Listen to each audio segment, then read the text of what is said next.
On est donc samedi soir. Tes amis et toi décidez de jouer à un nouveau jeu de société. Vous remplissez la table de snacks et de boissons, vous distribuez les pions et vous commencez à jouer.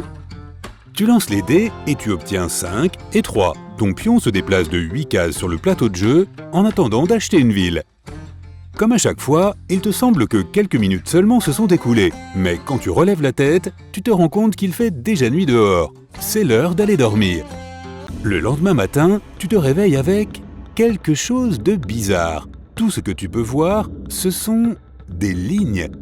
Il n'y a pas de hauteur, pas de haut ou de bas. Tu essaies de bouger la tête, tu ne peux pas voir tes pieds en dessous de toi ou le plafond au-dessus de toi. Ta vue est limitée à gauche et à droite. Tu essaies de sauter, pas de chance. Tu peux te déplacer, mais seulement en avant, en arrière, à gauche et à droite. Tu vérifies ta chambre, il n'y a pas de fenêtre, juste une ligne qui t'empêche d'aller où que ce soit. Le mur. Tu te diriges vers la droite et la gauche. Tu trouves enfin la porte, une ligne de couleur marron que tu peux pousser pour l'ouvrir. Si tu pouvais flotter vers le haut et regarder ton nouveau monde, tu le verrais. C'est comme si une fine vitre était tombée sur le monde et aplatissait le tout, comme ce jeu auquel tu jouais. Tu es un pion plat et tu ne peux pas te soulever du plateau ni grimper sur les objets. Tu ne peux que les contourner. Tout ton monde est en 2D. Comment peux-tu aller travailler? Que s'est-il passé la veille? Tu dois trouver des réponses au plus vite. Il manque la cuisine dans ta maison. Tu glisses rapidement vers la droite et tu réalises qu'il n'y a pas non plus de salle de bain. Où est-ce que tout est passé? Comment peux-tu manger et te doucher? Dans un monde en 2D, les tubes n'existent pas, ce qui signifie que tu n'as plus de voie digestive, d'estomac, de veine, de lavabo, ni même de baignoire. Maintenant, tu n'as plus qu'une forme plate. Soudain, tu entends ton chien aboyer. Il est dans l'autre pièce, mais il est difficile de le voir. La veille, il courait vers toi avec sa balle de tennis pour jouer. Maintenant, tu ne peux que le voir s'illuminer de plus en plus à mesure qu'il s'approche. Il ressemble à une ligne jaune avec une certaine décoloration sur les bords. Tu dois à tout prix sortir d'ici et découvrir ce qui se passe. Tu te diriges vers la porte d'entrée de ta maison, tu aperçois une ligne dorée là où se trouvait la poignée de porte avant. Tu appuies dessus, la porte s'ouvre et tu glisses à l'extérieur. C'est à ce moment-là que tu le vois, un tout nouveau monde mystérieux que tu dois maintenant découvrir. Dans le monde en 2D, la lumière et la perception fonctionnent différemment. Seules les choses proches de toi brillent. C'est donc ainsi que tu comprends la distance. Il n'y a plus de voitures normales, juste des carrés creux individuels avec des portes coulissantes qui te permettent d'entrer. Même s'il n'est pas fatigant de se déplacer sur une surface plane lorsque tu es également à plat, ces voitures t'aident à atteindre ta destination plus rapidement. Tu travailles dans une agence de presse, l'endroit idéal pour découvrir ce qui est arrivé au monde. Les grands bâtiments n'existent plus, tout s'étend à la surface. Le bâtiment de 4 étages de l'université est tellement allongé qu'il te faut 6 minutes pour le passer en voiture. Juste au moment où tu passes près de la banque, tu te rends compte qu'il n'y a pas de feu de stop. Comment ta voiture va-t-elle rouler sans aucune direction? Tu vois une longue ligne glissante qui va de la gauche vers la droite. C'est ainsi que la circulation est contrôlée dans un monde en 2D. Une minute passe et l'obstacle glisse vers l'arrière, permettant à ta voiture de se déplacer à nouveau. Tu arrives enfin au bureau et c'est le chaos. Des lignes s'approchent de toi de toutes les directions. Plus elles s'approchent, plus elles semblent brillantes et grandes. Tu entends les objets bouger, mais tu ne peux pas comprendre de quoi il s'agit. Soudain, tu entends une voix. « Hé, vous êtes en retard !» C'est ton patron. Mais comment pourrait-il distinguer qui tu es alors que tu ne peux voir que les bords, la luminosité et les couleurs? Est-il vraiment au courant de ce qui se passe? Tu ne sais pas quelle ligne il est avec toutes les formes qui l'entourent. Tu prononces son nom à la place. Une ligne s'allonge et devient plus lumineuse devant toi. Est-ce que c'est lui? Tu lui demandes s'il sait ce qui se passe. Non, mais ne vous inquiétez pas. Mais comment avez-vous su que c'était moi?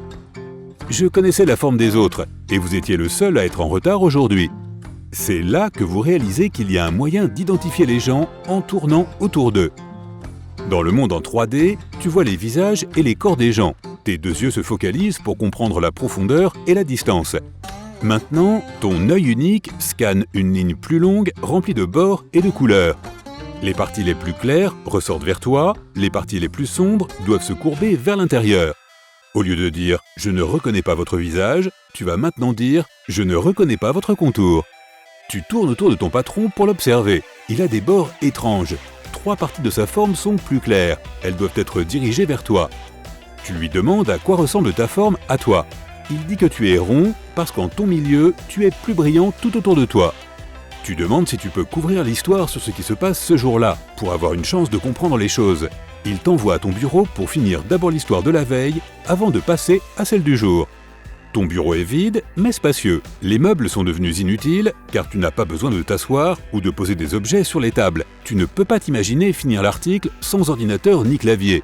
Tu te tiens au milieu de la pièce, désorienté. Les gens à l'extérieur chuchotent à propos de la 3e dimension manquante. Mais lorsque tu sors pour demander, ils changent de sujet. Peut-être que cela a un rapport avec le jeu auquel tu as joué la veille. C'est plat et toi aussi. Oublie cet article hors sujet de la veille. Tu dois trouver ton ami qui a acheté le jeu pour toi et lui poser la question. Tu te glisses par la porte arrière et tu montes dans ta voiture. Tu te rends chez ton ami, c'était facile à trouver car dans le monde en 3D, il y avait un mur bleu et une porte rouge. Dans le monde en 2D, tu ne vois qu'une ligne bleue interrompue par une ligne rouge au milieu. Lorsque tu sors de la voiture, tu remarques qu'une grande forme brunâtre te bloque le passage. Des points lumineux t'indiquent qu'elle a des extrémités pointues et que certaines d'entre elles s'attachent à toi lorsque tu entres en collision avec l'objet mystérieux. C'est un arbre. Tu veux observer toutes les nouvelles formes bizarres autour, mais tu n'as pas le temps.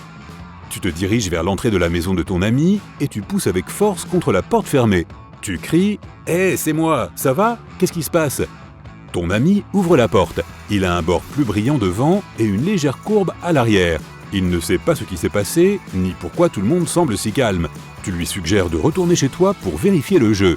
Il monte dans sa voiture et te suit jusqu'à la maison. Tu te glisses dans ton salon. Tu remarques que certaines parties du mur de ta salle de bain sont plus claires. C'est comme si elle était remplie de pics. Tu te rapproches pour l'inspecter. Tu frottes tes bords contre les pics et des lignes vertes s'y collent. Ça doit être des feuilles de l'arbre dans lequel tu es rentré plus tôt.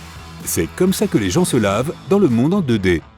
Toi et ton ami fouillez la maison pour ce jeu de société. Vous cherchez dans chaque pièce, mais les lignes qui se succèdent dans votre champ de vision ne vous apprennent rien.